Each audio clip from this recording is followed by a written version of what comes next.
Hello, viewers. It's another day and another edition on Broken Not Shattered. And today, surprisingly, is your guy, OBG. Well, unfortunately, Ike is not in the studio with me. He's unavoidably absent, and I'm going to make your day today. So, your guy, OBG, is once again in the studio with you. Now, before I get to the special guest we have today, I want to thank you, all our subscribers, all our followers, for tuning in, week out. And if you've not subscribed, I just want to plead with you subscribe and click on the notification button. Also, share the link so that your friends and family can get to know what we're doing in the studio and be part of what we're discussing. Thank you all for always joining us week in, week out. And having said that, I want to come to our special guest today. She's no other person than Tay. So please, I want to give you the privilege of introducing yourself to the audience, how you would want them to know you. The floor is yours. All right, thank you so much. So, hi everybody. My name is Tay. A lot of people may know me as Mobius Mom on social media through our content with my daughter who has Mobius syndrome. But officially, my name is Tay. So, thank you everybody for coming in and taking the time out to hear our story. Interesting. So Tay, I'm gonna jump right into it. Um, there are a whole lot of questions that our audience actually threw in to just get to know so much about you. And somebody was asking, can you take us back to when you discovered something was wrong with your daughter? Yeah, so I knew immediately upon birth. Like I was still laying on the operating table. I had a emergency C-section, and Okay. I remember my sister-in-law saying, "Oh my God, she has such a head full of hair. Her hair is so beautiful." And I'm like, "They got her out already?" And she Hmm. said, "Yeah." And so about 5 minutes later, they held her up and let me see her. And I remember she looked like almost like black and blue, as if she wasn't breathing or she wasn't alive. And I'm like, Hmm. is everything okay? And I remember the doctors just pinching her and trying to get her to cry.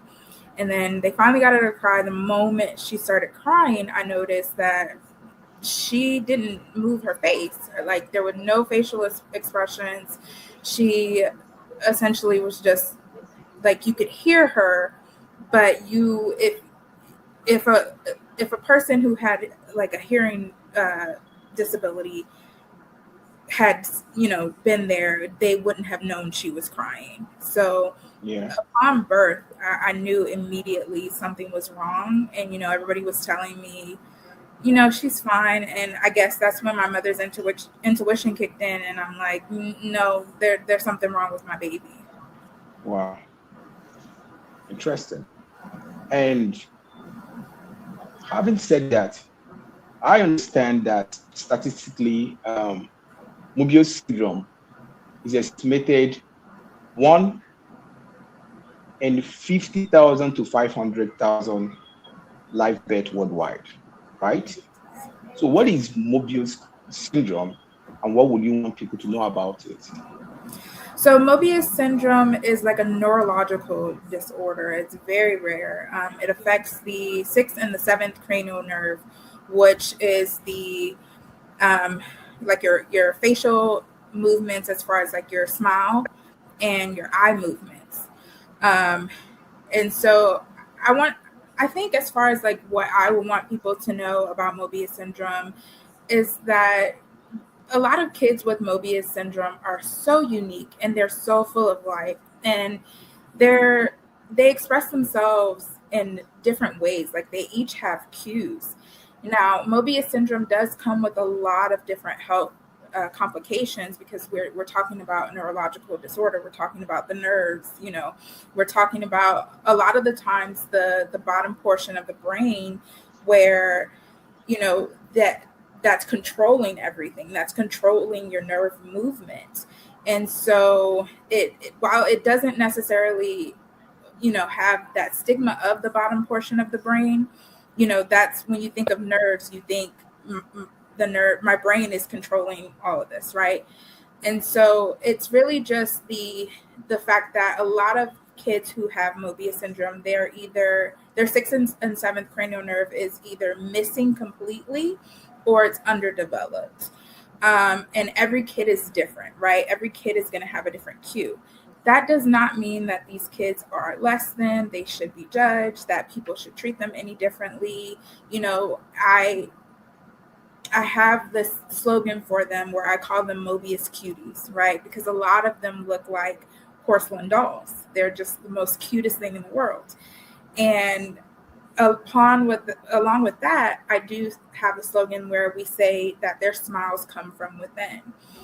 And so just because they're not able to physically smile like you and I would, doesn't mean they don't have excitement, doesn't mean they don't show joy or sadness or anything like that. Like, these kids are very capable, and they're strong. They're overly strong. Like, they work 10 times harder than the average person would to do basic activities, and they're determined. They're not giving up, right? Like, I've seen not just my daughter, but a lot of other kids, push to crawl and walk and to do these things. So these kids are some strong kids. And even though they have like a weakened muscle tone or a nerve disorder, that does not mean that they are not capable. So I never want anyone to hear Mobius syndrome and just automatically think about what a child or an adult who has Mobius syndrome can't do.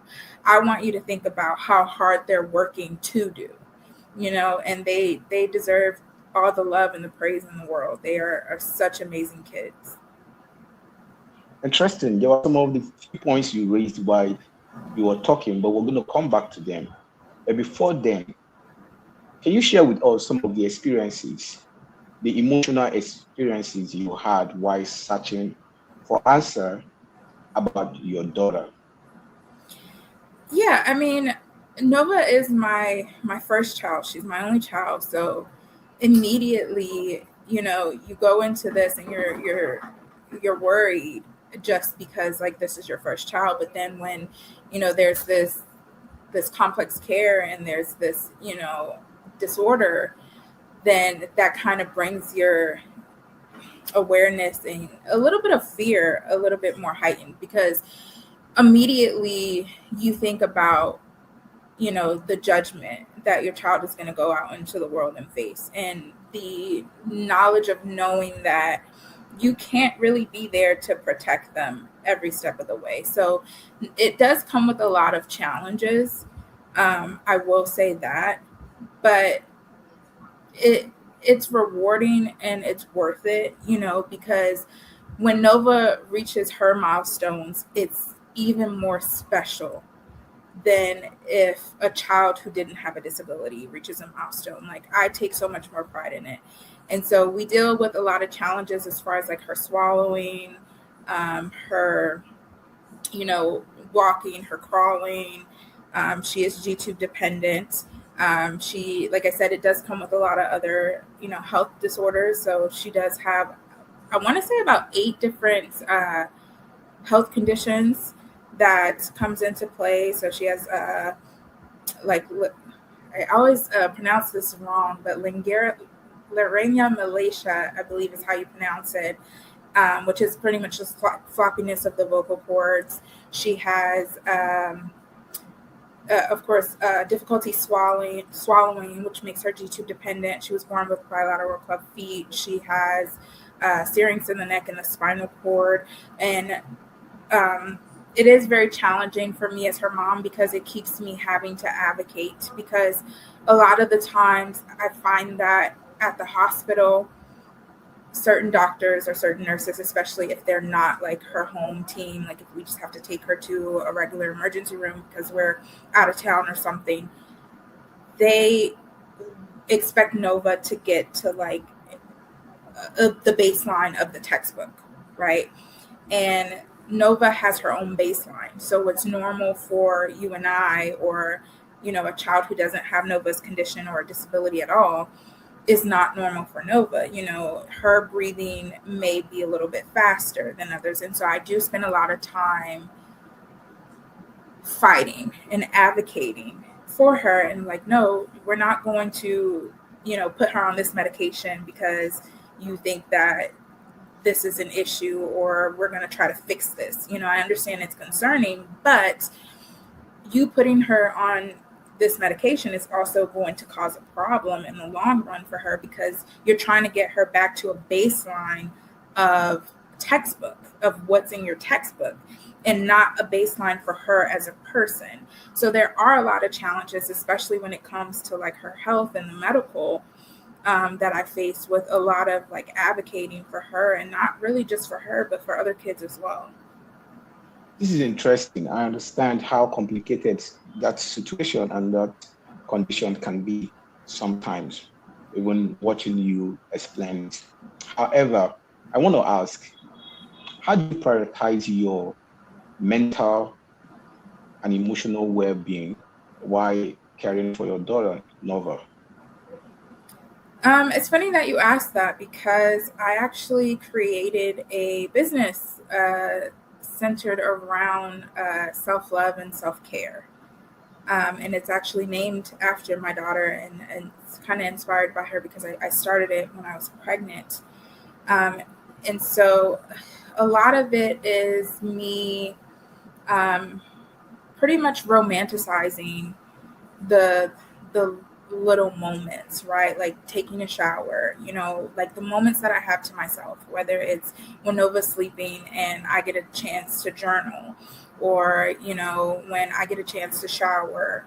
I romanticize these moments and kind of make them more than just a quick shower. Like I talk about mental health a lot on my platform, because I don't think people realize how serious it is, especially postpartum. I was diagnosed with postpartum depression almost immediately after Nova was born. And I had an episode where I remember just sitting in my car after Nova had her cleft palate repair surgery, and I was screaming to the top of my lungs because Nova was just not sleeping. She was in so much pain. I didn't know what to do. My mom was out of town.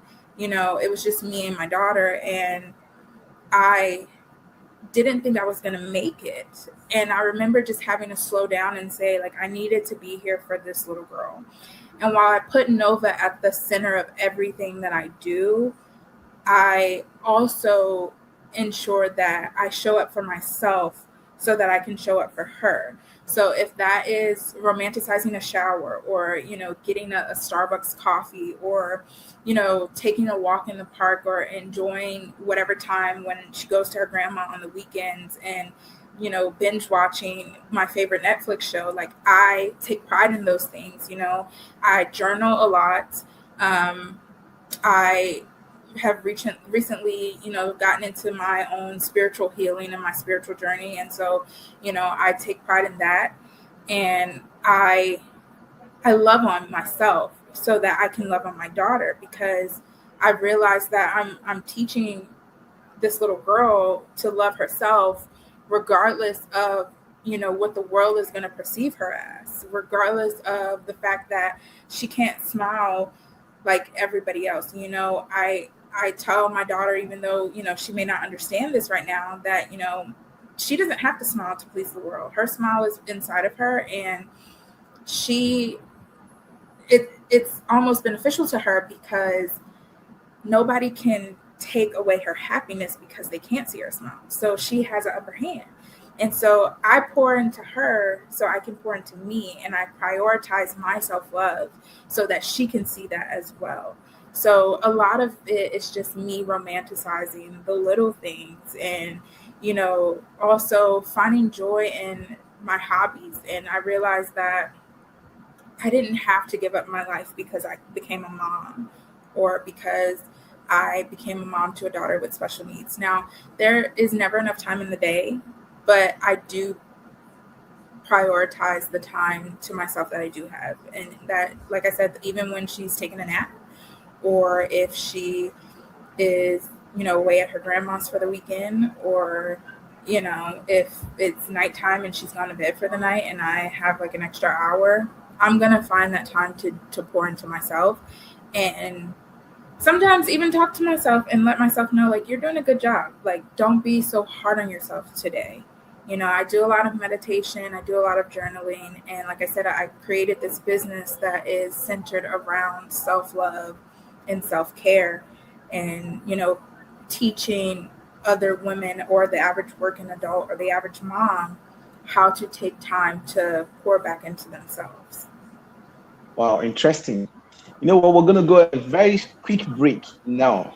And when we're back, I'm going to ask you about your platform, Mobius Mom, and what inspired you to share your story with you and Nora. So we're going to go on a very quick break and then we're going to go back. All right.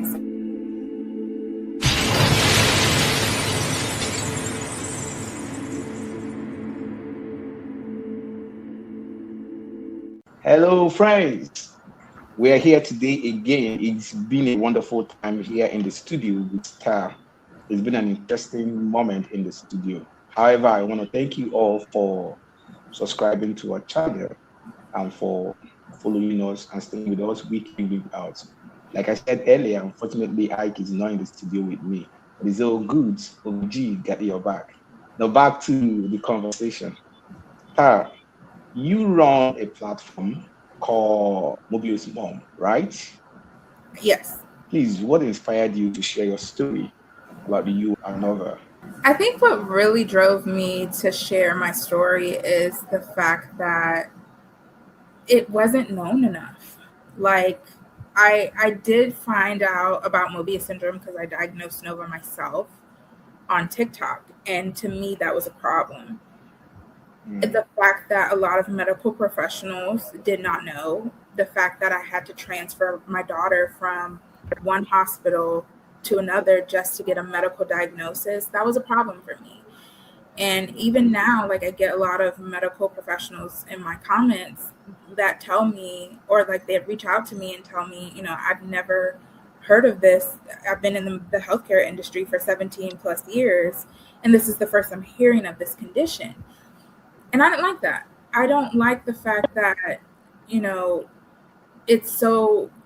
it's so rare that, it's not talked about, and it's not talked about to the point to where the doctors don't know how to handle it.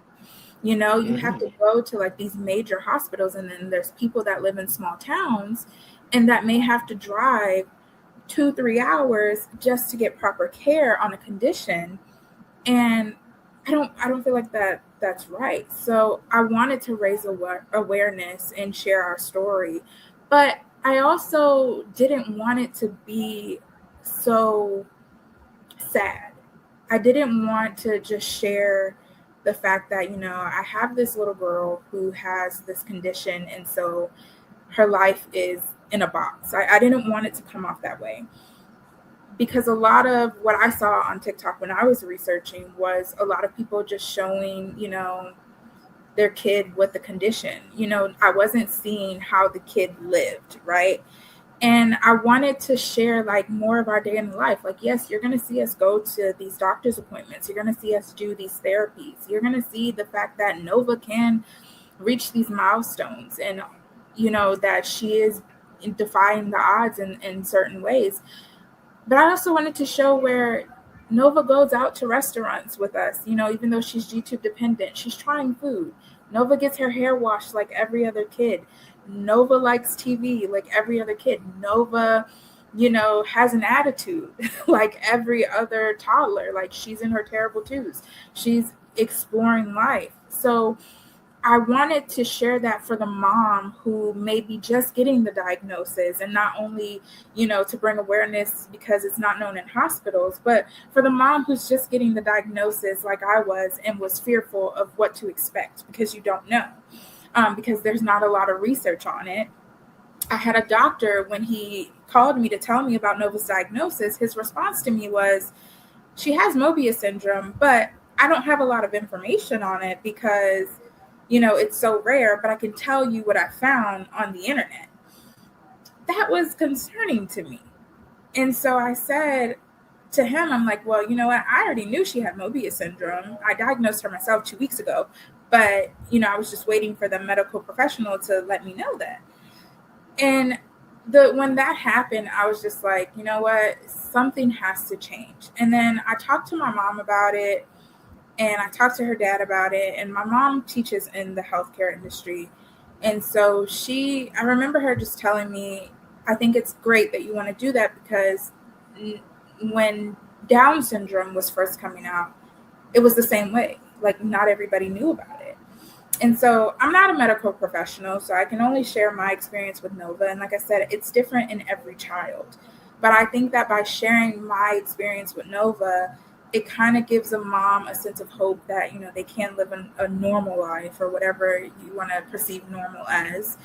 And that, everything is going to be okay. Like, it's not the end of the world, Yes, you're going to have to advocate a little bit harder for your baby. Yes, you are going to have to, work a little harder as a mom, but it's not the end of the world. You can go out to the park with your child. You can live a normal life just like everybody else. And your child isn't any less than anybody else's child because they have this special, condition, this so sweet condition. So a lot of it was really to like change, or in hopes to make a change in the world that we live in, and not only the medical industry to help them, a lot of medical professionals, want to do research on it, but also to kind of like change the way the world perceives the kids that does have Mobius syndrome before Nova, and hopefully bring a little less judgment, to it. And I know that says a lot considering the world that we live in today, but I believe that the Mobius community is so strong, and I think we can do it. We can make a difference for Mobius and other, facial differences, Interesting. I think one of the things that I'm going to take away from what you said, or one of the striking things you said, is no matter how your child is, he or she is not less than other children without syndrome. And I like that. And I vehemently agree with you 100%. Now, but having said that, as a mom with a child with disability, what do you think, or what are those by experience challenges, hidden challenges that you often have to face? So I want to say, for me, a lot of the challenges is like internally. It's me beating myself up a lot as if I'm doing enough, and it's me kind of centering myself back to reality. I do work a lot harder, I will say. I have a lot of friends with kids, and I always say Nova is like having 6 kids in one, because there is so much that comes along with her, and I wouldn't trade it for the world. And so a lot of the challenges I would say that I face as her mom is mostly just being able to like remember, because of course we want to put our, take care of ourselves too, but remember to take care of myself so that I can take care of her. And then also like making sure that I'm not making the wrong decision for her, and trusting my instincts. So I do struggle a lot with like trusting myself, because I never want to make the wrong decision for my daughter. And so a lot of the times I'm struggling with like making the decision to, allow her to take this medicine or to not take this medicine. So I find myself overly researching something before I say yes to something, because I am a very holistic person. Even down to like I said, we have a business, and that business is a lot of organic products.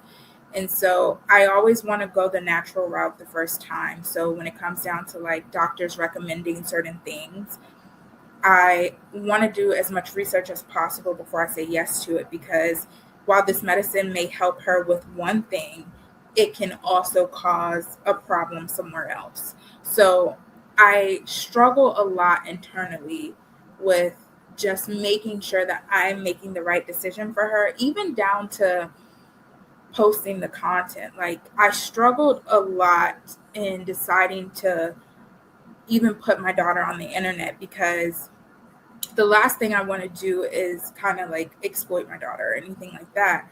And so I had to remind myself that this is bigger than me and Nova. You know, this is something where I am also trying to help other people. So a lot of my decision making is, I question myself a lot as to if I'm making the right decision. And a lot of the times I typically am, but I think as a human, with anything, we do question ourselves a lot. So a lot of my challenges that I face with Nova are internal struggles that I deal with, you know, day to day, because I want to make sure I'm making the right decision for her, because it's not just about me anymore. It stopped being about me the moment I got pregnant. So I do struggle a lot with ensuring that I'm doing the best thing for my daughter at all times. Interesting. I think it's a nice time in the studio, and it's as if we're already running too fast. Oh my goodness. However, uh, I don't want to keep you longer in the studio. So we have a culture in Broken Not Sheltered where the last guest will leave question for the next guest, irrespective of who the guest will be. And so the last guest left the question for you. And in turn, when you answer this, you're going to leave a question for the next guest. Okay. So are you good with that? Yeah. Come on, fine. Okay. So the last guest asked, if you have the power to change something in the disability community, what would it be? Ooh, that is good. I would say, if there's anything that I can change, I would say the lack of knowledge, like the ignorance. I think there is a lot of ignorance when it comes down to, you know, disabilities. And I don't think people educate themselves enough. And I think we make a lot of assumptions when it comes down to a person and their disability. So I would definitely change that and ensure that, you know, people are a little bit more educated, and, you know, also ensuring that, because not everybody perceives knowledge and information in the same way. So ensuring that we can kind of get down on a person's level to help them understand, of course, being as though they would choose to want to understand. So the knowledge part for me, as far as being a special needs mom, is so important, because it's not really out there the way it should be. Thank you so much. So what will your own question for the next guest be? Um, I would say, as far as, you know, their situation, what advice would they give to someone who may be dealing with whatever it is that they're going through? Interesting. I'll leave that question for the next guest. But to be honest, it's been a very wonderful time with you in the studio. And just to wrap it up, tell us, how can one reach out to you? If the audience are asking, how do we reach out to you? Tell us, how can we reach out to you, and what is the next thing on the line, the project on the line? And then a few things to the audience, and then we'll say bye. Yeah, so you guys can find me on all socials at Mobius Mom. So I'm on Facebook, YouTube, and TikTok at Mobius Mom, and then on Instagram at _ Mobius Mom. And then also our business page, you can connect with us there. Like I said, that is named after my daughter and inspired by my daughter, at Nova Autumn Beauty, also on YouTube, TikTok, and Facebook. And then our website is novaautumnbeauty.com. I would say next in the works for me is, you know, getting my business off the ground, continuing to work with my daughter, and help her meet her milestones. And then also I am in the process of writing a a self-love workbook. You guys can be out on the look for that at Nova Autumn Beauty on all of our socials. So that should be dropping pretty soon once we actually release our website. Interesting. Thank you so much, Star, for your time in the studio. We really, really appreciate you. And to our audience, thank you for always stopping by. And thank you for subscribing. And if you haven't subscribed, please subscribe to BNS. We are on TikTok, we're on Spotify, we're on Instagram, and we're on YouTube. Please do well to subscribe and also share the links to your friends and family. Once again, Tara, thank you for making that time to be with us in the studio. Like I said to my audience, unfortunately, Ike is not in the studio with me. He's a very lively guy. Tara, you missed him. But the same, OBG was with you today, and I believe you had a very wonderful time. Now, to that, I will say, in our last and famous word, peace, love, and more grace. Tara, nice meeting with you. Thank you for sharing the studio with us. Thank you for having Bye. me, guys.